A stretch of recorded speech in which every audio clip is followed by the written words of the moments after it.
I told my best friend. Her boyfriend was controlling. She cut off her therapist, her family, and me. When I begged her to see what he was doing, she looked away and said, "He showed me everyone's true colors." I didn't say a word. That was last spring. Today, she sat in my back room clutching her baby bump and whimpering, "He always finds me." My best friend got into a toxic relationship, so I cut her off. Me and Sarah had been best friends since senior year. She was my ride or die. When my dad got sick, she showed up to the hospital with snacks, a blanket, and a charger I didn't even realize I needed. And we literally had a shared Pinterest board titled Our Future Life, full of travel plans, matching tattoos, and apartment decor. There was just one thing about her. She was always the naive type. The type to blindly go through life with a huge heart. She once lent a guy $300 after 3 dates because he swore his account was frozen. So I was always grateful to be in her life, because I thought I could be the one to protect her from people who take advantage of her. Until our final year of college when she met Riley. I instantly hated him, and not even in a protective bestie way. In just the first week of meeting each other, he somehow convinced her to turn on her location, while his was still off. We went from FaceTiming all day every day, to texting once a week. So of course I was worried. I did everything I could to see her. And when we hung out, I tried to tell her she was being controlled, that he was isolating her. "No, he just showed me everyone's true colors," is what she'd always say. Well, some of her friends were actually pretty crappy, so if she cut them off and it ended there, I'd be happy. But no. He forced her to not only cut off her therapist, but also to go no contact with her family and guidance counselor too. She wasn't even allowed to email her male professors about anything, school-related or otherwise, and I knew I had to do everything I could to make sure I wasn't next to be booted from her life. So I offered for them both to come over for dinner. My plan was to be super accommodating to Riley and to make sure he approved me so that Sarah wouldn't be forced to cut me off. I did everything. Cooked his favorite meal. Told him that I agreed that it's only okay for men to cheat. Let him jokingly call me a fat beach. And it worked. Too well. "Hey, show me where the bathroom is," he demanded. He spoke like a king waiting on a servant. "Of course," I said, beaming. And as soon as I opened the door for him, I felt his entire body press against mine. Suddenly, his cold lips landed on mine. "If you wanted to turn, you could have just asked." His words hit me like ice in the chest. I couldn't even help the scream that escaped my throat. Sarah ran up the stairs and Riley shoved me off of him. "Get the F away from me, you a word," he yelled, acting horrified. Tears welled in Sarah's eyes. My heart broke. I knew I had lost her. They left right after, and she immediately blocked me on everything. I couldn't sleep at all that night. Riley had her all to himself. Over the next few weeks, I'd check up on her with fake accounts I made.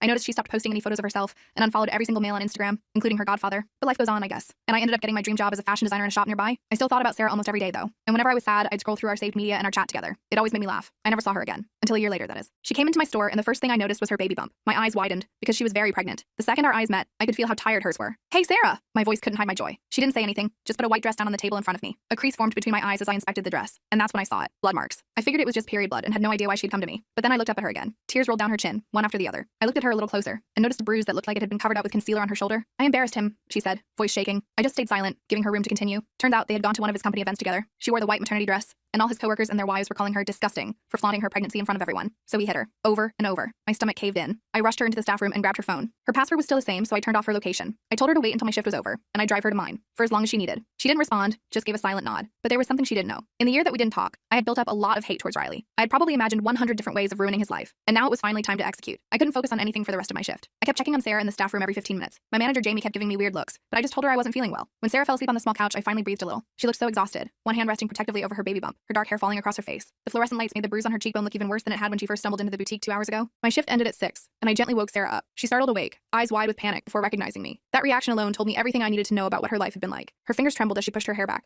revealing more bruising along her jawline that she tried to cover with makeup. "Let's go," I whispered. "My car's out back." I helped her into my hit-up Honda, constantly scanning the parking lot for any sign of Riley. The early evening air felt heavy with tension as I guided her to the passenger seat. The whole drive to my apartment, she kept checking her phone, which was blowing up with texts. I glanced over at one point and saw, "Where the frick are you?" in all caps. My hands tightened on the steering wheel until my knuckles turned white. "He's going to find me," she mumbled, staring out the window at the passing streetlights. "He always does." "Not this time," I said, trying to sound more confident than I felt. I reached over and squeezed her hand briefly before returning mine to the wheel. My apartment was small but cozy. The warm yellow walls and mismatched furniture had always felt like home to me. Mochi, my gray tabby cat, immediately took a liking to Sarah, rubbing against her legs as she sat on my couch. I made her some chamomile tea and ordered pizza. We didn't talk much that first night. She just stared at the TV while I pretended to watch too, both of us processing the fact that she was actually here, safe for now. The bruises on her arms told a story she wasn't ready to share, and I wasn't ready to hear. The next morning, I called in sick to work. No way was I leaving her alone. Sarah was still asleep when I made coffee, curled up in a protective ball on my pull-out couch. The morning light streaming through the blinds illuminated the dark circles under her eyes. When she finally woke up, she looked disoriented, her gaze darting around the unfamiliar room before settling on me. "I need to go back," she said immediately, reaching for her phone with shaking hands. "He's going to be so mad." "Sarah, you can't go back," I said, taking her hands in mine. Her skin felt cold despite the warmth of the apartment. "Look at what he did to you." She pulled away, wrapping her arms around herself. "You don't understand. He'll find me, and it'll be worse." I took a deep breath, setting my coffee mug down on the table between us. "Tell me everything, from the beginning." And she did. Over the next hour, between sobs and long pauses where she seemed to disappear into her memories, Sarah told me how things had escalated after that night at my apartment. Riley had convinced her I was trying to sabotage their relationship because I was jealous. He'd gone through her phone, deleted photos of us, and even told her I had badmouthed her to mutual friends. All lies, crafted to isolate her from the people who cared about her most. The controlling behavior got worse after they moved in together. He made her quit her job because pregnant women shouldn't work. He controlled their finances completely, giving her an allowance that barely covered essentials. The pregnancy wasn't planned. He poked holes in condoms because he wanted to make sure she couldn't leave. The bruises started in her second trimester, always in places people wouldn't see, until recently when his rage had become less calculated. By the time she finished talking, I was shaking with rage, but I knew getting angry wouldn't help her now. She needed a plan, not my fury. I swallowed the bitter taste in my mouth and tried to think practically. "We need to get your stuff from his place," I said, pushing my hair back from my face. "And then we need to file a police report. Sarah's eyes widened in panic. No police. He said if I ever went to the cops, he'd take the baby away. His dad, the lawyer. Her hands moved protectively to her stomach, which was just beginning to show beneath her borrowed t-shirt. I wanted to argue, but decided to take one step at a time. Okay, let's focus on getting your important documents and clothes first. We figured out that Riley would be at work until 5. That gave us a 3-hour window to go to their apartment and grab her essentials. I borrowed my coworker Alex's car, a nondescript silver sedan, so Riley wouldn't recognize mine if he came home early. Alex had raised an eyebrow when I asked, but didn't pry when I mentioned it was an emergency. The drive to their apartment was tense. Sarah kept fidgeting with her sleeves, pulling them down to cover the bruises on her wrists. Her breathing quickened as we approached the upscale complex where she lived with Riley. When we pulled into the parking lot, she froze, her face draining of color. I can't do this, she whispered, her voice barely audible over the car's idle. Yes, you can, I said firmly, reaching over to squeeze her shoulder. I'm right here with you. We'll be quick. We hurried inside and Sarah used her key to open the door. The apartment was immaculate, eerily so. Everything had a place, and I got the feeling that if anything was out of order, there would be consequences. The pristine white furniture and minimalist decor felt cold and impersonal. Nothing like the warm home Sarah had described creating when they first moved in together. Sarah moved quickly, grabbing her passport, birth certificate, and some clothes. I found a small backpack and started filling it with her prenatal vitamins and toiletries. The bathroom cabinet revealed prescription bottles with Sarah's name. Anxiety medication she'd never mentioned to me. Hurry, she kept saying, checking her phone obsessively. He sometimes comes home for lunch. I was in their bedroom helping her pack, when I noticed a small safe in the closet. What's in there? My jewelry and some cash, she said, glancing nervously at the bedroom doors of expecting Riley to appear. But I don't know the combination. I tried her birthday. Nothing. His birthday. Nothing. Then I tried their anniversary date and it clicked open. Inside was about $2,000 in cash, some gold jewelry that looked like family heirlooms, a delicate necklace with a sapphire pendant that Sarah said was her grandmother's, and a USB drive. I grabbed it all, wrapping the jewelry carefully in a soft t-shirt before placing it in the bag. We were almost done when Sarah's phone rang, the sound cutting through the tense silence like a knife. Her face went white as she stared at the screen. It's him. Don't answer, I said, zipping up the backpack. If I don't, he'll know something's wrong, she replied, her hand shaking so badly she nearly dropped the phone. She took a deep breath and answered. Hey babe. I couldn't hear what Riley was saying, but I could tell from Sarah's face it wasn't good. She kept saying, I'm sorry, and I'll be there. Her voice grew smaller with each response. When she hung up, she looked terrified, her eyes wide with panic. He's coming home. Now he said he knows I'm not at the doctor's like I told him. My heart started racing, pounding against my ribs. How does he know that? He called the doctor's office pretending to be my brother, she said, grabbing the last of her things and shoving them haphazardly into her purse. We need to go. Now. We rushed out of the apartment and were halfway to the car when a black SUV screeched into the parking lot, tires squealing on the asphalt. Riley. He spotted us immediately and jumped out of his car, slamming the door behind him. Sarah! He bellowed, storming toward us. What the hell do you think you're doing? I pushed Sarah behind me, feeling her trembling against my back. Get in the car, I whispered to her. Then I turned to face Riley, planting my feet firmly on the ground. He looked exactly as I remembered, tall, conventionally handsome, with that cold, calculating look in his eyes. But now I could see the rage bubbling just beneath the surface, turning his handsome features into something menacing. His expensive suit and perfectly styled hair couldn't hide the monster underneath. Well, well, well, he sneered when he recognized me. The jealous best friend returns. Stay away from her, Riley, I said, trying to sound braver than I felt. My heart was hammering so hard I was sure he could hear it. He laughed,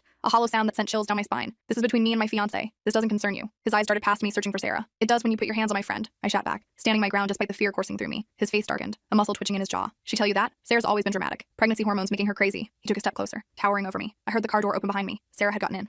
Good. Move, Riley said, trying to step around me, his expensive cologne overwhelming as he invaded my space. I stood my ground, blocking his path. No. What happened next was so fast I barely had time to react. Riley grabbed my arm, his fingers digging in painfully. I said, move, you stupid butch. I yanked my arm away and shoved him as hard as I could. He stumbled back, surprise flashing across his face before it contorted with rage. He lunged at me, but I was already running to the driver's side of the car. I jumped in and locked the doors just as Riley reached us. He pounded on the window, screaming obscenities, his face red with fury. Go! Sarah cried, her voice breaking with terror. I reversed so fast I nearly hit another car. Riley chased us on foot until we reached the exit, then ran back to his SUV. I took random turns through the neighborhood, constantly checking the rearview mirror, my hands slick with sweat on the steering wheel. He's going to follow us, Sarah said, her voice shaking as she clutched the dashboard. He's going to find us. No, he won't, I assured her, though I wasn't so sure myself. I drove to a mall parking lot and parked in a crowded section, nestled between two larger vehicles. We need to switch cars again. He knows what Alex's car looks like now. I called my other coworker Barbara, who lived nearby. I gave her some excuse about car trouble, and she agreed to pick us up. While we waited, I checked Sarah's phone and found what I suspected, a tracking app disguised as a weather app. I deleted it immediately, then showed Sarah how he'd been monitoring her location all this time. Her hands trembled as she took the phone back. Barbara arrived 20 minutes later, looking confused when she saw Sarah's pregnant belly and our panicked faces. I gave her a simplified version of the truth, that Sarah's ex was dangerous and we needed a ride. Barbara, bless her, didn't ask questions. She drove us back to my apartment, taking a roundabout route at my request, her concerned glances in the rearview mirror telling me she understood more than I'd explained. Once we were safely inside, I triple-checked that all the doors and windows were locked. Sarah collapsed on the couch, exhausted and terrified. I made her some tea and sat beside her, the weight of the day settling over us like a heavy blanket. What's on the USB? She asked suddenly, her voice small in the quiet apartment. I had forgotten about it in the chaos. I grabbed my laptop and plugged it in. The drive contained dozens of folders with women's names. I clicked on one labeled Jessica and found screenshots of text conversations, photos,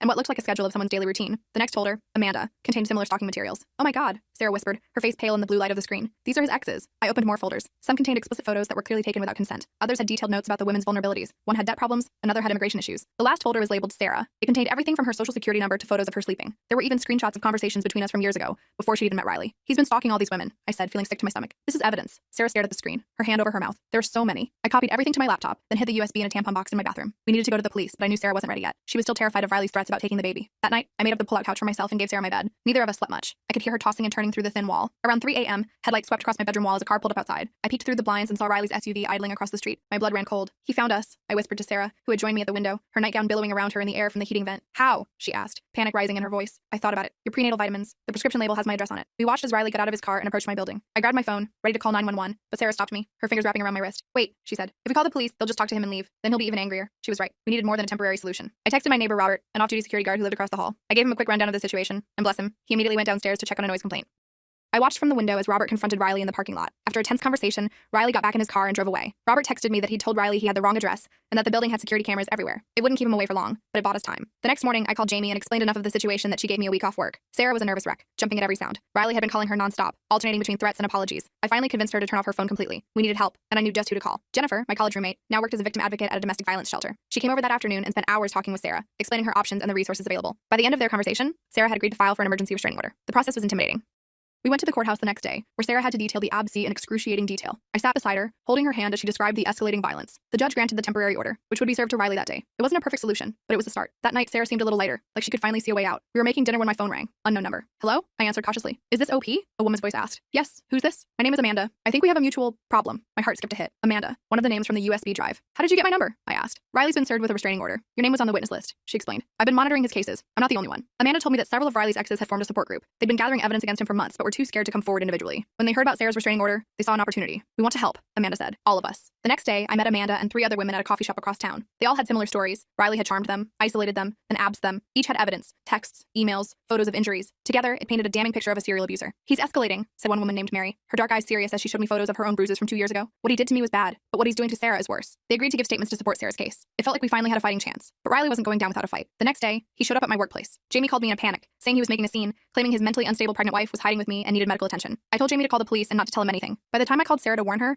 Riley had already left the boutique and was heading to my apartment. I told her to lock herself in the bathroom and not to open the door for anyone but me. I raced home, running every red light. When I got to my building, Riley's SUV was parked haphazardly in the fire lane. I took the stairs 2 at a time, my heart pounding in my ears. I found my apartment door ajar. Inside, the place was trashed. Furniture overturned, dishes smashed, but no sign of Riley or Sarah. Sarah! I called out, panic rising in my throat. The bathroom door opened slowly, and Sarah emerged, shaking, but unharmed. He kicked the door in, she whispered. I hid in the shower behind the curtain. He looked for me, but then someone knocked on the door and he ran out. I hugged her tightly, relief washing over me. The neighbor across the hall poked his head in, saying he'd called the police when he heard the commotion. They arrived minutes later, took statements, and documented the damage. Because of the restraining order, they put out an APB for Riley's arrest for violation, but he seemed to have vanished. His apartment was empty when police checked. His workplace said he hadn't shown up for days. His phone went straight to voicemail. It was like he'd disappeared, which somehow felt more terrifying than knowing where he was. For the next week, we stayed with Jennifer at her place. The domestic violence shelter helped Sarah get connected with legal aid to start divorce proceedings and custody arrangements. The USB drive proved invaluable. The evidence of Riley's pattern of ABC strengthened her case enormously. I was returning from a grocery run when I noticed a familiar black SUV following me. My heart raced as I called Jennifer. Riley's following me, I said quietly. I'm 3 blocks away. Drive to the police station, she instructed. Don't come here. I made a sudden turn and the SUV sped up, pulling alongside me. Riley rolled down his window, his face contorted with rage. Where is she? He screamed, swerving toward my car. I accelerated, but he kept pace, repeatedly trying to run me off the road. I was approaching an intersection when he sideswiped my car. The impact sent me spinning, but I managed to regain control and stay in my lane, narrowly avoiding oncoming traffic. Riley pulled up next to me, jumped out of his car, and yanked open my door before I could lock it. He grabbed my arm and pulled me out onto the pavement. Tell me where she is, he growled, his fingers digging into my skin. Go to hell, I spat back. His face darkened, and he raised his hand to strike me when suddenly, a car horn blared. Headlights illuminated us, and Riley looked up, momentarily distracted. It was enough time for me to knee him in the groin. He doubled over in pain, and I scrambled back into my car, locking the doors. The other car pulled up beside us, and I recognized the driver. It was David, one of Sarah's cousins. He must have been driving by and recognized Riley. David jumped out of his car and confronted Riley, who was still hunched over in pain. Police are on their way, a hole, David shouted. Riley looked between us, then ran back to his SUV and sped away, tires screeching. David helped me back to Jennifer's place, where Sarah was waiting anxiously. When she saw my bruised arm and torn clothes, she broke down. This is all my fault, she sobbed, her tears falling onto my shoulder as she hugged me. No, I said firmly. This is Riley's fault. Only Riley's. That night, we decided enough was enough. With help from Jennifer and the other women, we devised a plan to end this once and for all. The next morning, we put our plan into action. Jennifer helped us contact a lawyer friend who specialized in domestic violence cases. We gathered all the evidence, the USB drive, photos of Sarah's injuries, screenshots of threatening texts, and statements from Riley's other victims. The lawyer, a no-nonsense woman named Valerie, reviewed everything and told us we had a solid case. This is more than enough for a permanent restraining order, she said, organizing the files on her desk. And with the property damage and assault charges, he's looking at serious jail time. Sarah still seemed hesitant. She kept rubbing her belly and looking at the floor. What if he comes after the baby? She whispered. What if he gets custody? Valerie shook her head firmly. With this evidence and these witnesses, that's not happening. Courts don't give children to documented abusers. We filed the paperwork that afternoon. The court date was set for the following week. In the meantime, we stayed at Jennifer's place, taking turns watching the door and windows. David and a couple other friends took shifts sitting in cars outside, keeping an eye out for Riley's SUV. 3 days before the court date, Sarah's water broke, 2 weeks early. I rushed her to the hospital while Jennifer called the police to let them know what was happening. We were worried Riley might show up. The labor was long and scary. Sarah crushed my hand through each contraction, tears streaming down her face. I kept telling her she was doing great, even though I had no clue if that was true. The nurses gave me weird looks, probably wondering who the hell I was. I'm her person, I told one nurse who asked if I was family. She just nodded and handed me an ice chip cup. After 18 hours, Sarah gave birth to a baby girl. She was tiny but perfect, with a full head of dark hair and these little fists that kept punching the air. Sarah named her Lily. When they placed the baby on her chest, Sarah looked at me with exhausted, tear-filled eyes. Thank you, she whispered, for everything. I cried like a baby myself. Not gonna lie. The hospital had a uniformed police officer posted outside Sarah's room due to the active restraining order. We thought we were safe, but Riley had other ideas. On the second day, while Sarah was sleeping and I went to grab coffee, he somehow talked his way past hospital security. He claimed to be Lily's father, which technically he was, and said he just wanted to see his baby. By the time I got back to the room, he was standing over Sarah's bed, trying to take the baby from the bassinet. I dropped my coffee and screamed for help. Sarah woke up and started yelling. Riley turned to me with this look of pure hatred. This is my family, he snarled, lunging toward me. I grabbed the closest thing, a metal food tray, and swung it at his head. It connected with a satisfying clang. He staggered backward, bumping into the bassinet. Sarah scrambled out of bed, yanking out her IV in the process, and grabbed Lily. Security burst in and tackled Riley to the ground. He kept screaming that we were kidnapping his child. The security guards weren't gentle as they dragged him out. One of them, a big guy with tattoos peeking out from his uniform sleeves, told me later that he hated woman beaters more than anything. The police arrested Riley for violating the restraining order and attempted kidnapping. The district attorney charged him with multiple felonies, and the judge denied bail given his history of violations and the serious nature of the charges. Sarah was discharged early for safety reasons, and we went straight to Jennifer's place, which now had a police car parked outside. The court date arrived. Sarah was terrified about facing Riley, but she was even more determined to protect Lily. She wore a simple blue dress and carried Lily in a sling across her chest. I walked beside her into the courthouse, along with Jennifer, Amanda, Mary, and 3 other women Riley had abused. Riley was already there with his father, both in expensive suits, looking smug. When he saw all of us walk in together, his face dropped. His father leaned over and whispered something, probably realizing they were screwed. The hearing was intense. Riley's lawyer tried to paint Sarah as unstable, and me as some manipulative friend trying to break up their happy family, but then each woman stood up and told her story. The pattern was undeniable. The judge, an older woman with sharp eyes, kept looking at Riley with increasing disgust. When they presented the evidence from the USB drive, Riley's father actually got up and left the courtroom. Guess he couldn't stomach seeing what his son really was. Riley kept trying to interrupt, saying the women were lying, until the judge threatened to hold him in contempt. The final blow came when they played the security footage from the hospital, showing Riley trying to take Lily and attacking me. The courtroom went dead silent. The judge granted the permanent restraining order immediately. She also awarded Sarah full custody of Lily, with Riley getting no visitation rights until he completed anger management and parenting classes. Plus, he was facing criminal charges for the hospital incident and violating the temporary restraining order. As we left the courtroom, Riley's lawyer was already negotiating with the prosecutor. Given the overwhelming evidence, Riley accepted a plea deal. 2 years in state prison followed by 5 years of probation. The multiple felony charges, including attempted kidnapping, assault, and repeated restraining order violations, could have resulted in a much longer sentence, but the prosecutor prioritized getting a guaranteed conviction over risking a trial. Riley himself just stood there, staring at us with this empty look. For the first time, I wasn't scared of him. He seemed small somehow. Outside, Sarah handed Lily to Jennifer and hugged me so tight I could barely breathe. "We did it," she whispered. "You did it," I corrected her. "You're the bravest person I know." The next few months were hard, but in a different way. Sarah and Lily moved into my apartment after I fixed the door Riley had kicked in. We set up a nursery in what used to be my home office. I didn't mind working from the kitchen table. Riley began serving his prison sentence, and his father cut him off financially after finding out about all the other women. Apparently, even lawyer dads have limits. Sarah started therapy again, this time with a specialist in domestic violence. She had nightmares for a while, jumping at every noise. But slowly, she started to seem more like her old self. She'd laugh at stupid TV shows and sing off-key to Lily. She even started talking about going back to school to finish her degree. One night, about 4 months after Lily was born, we were sitting on the couch watching some reality show. Lily was asleep in her bassinet nearby. Sarah turned to me with this serious look. "I need to tell you something," she said. My heart dropped. Was she moving out? Going back to Riley somehow? "I've been thinking about what happened that night at your place," she continued. "When Riley said you tried to kiss him, I tensed up. We hadn't really talked about that night. I knew he was lying," she said quietly. "I knew it right away, but I was too scared to stand up to him." I blinked, surprised. "You knew?" She nodded, tears filling her eyes. "I've wanted to apologize for so long. I abandoned you when you were just trying to protect me." I grabbed her hand and squeezed it. "Hey, no, you don't need to apologize. He was manipulating you. That's what abusers do." She wiped her eyes with her sleeve. "I just want you to know that I never believed him. Not really.